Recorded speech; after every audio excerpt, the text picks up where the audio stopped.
Viral tree felling, a masterful 4-step method. The guiding notch. He begins by carving a notch on the side where he wants the tree to fall. This sets the initial direction for its descent.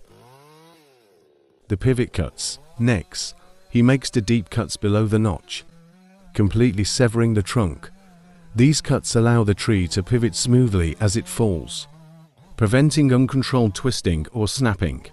The D-Jenga wedge. This D-Jenga wedge acts like a hinge, allowing the tree to swing freely without unpredictable jumps.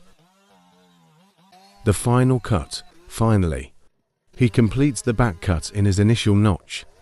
This severs the remaining trunk section and guides the tree to fall precisely in the desired direction. Final result.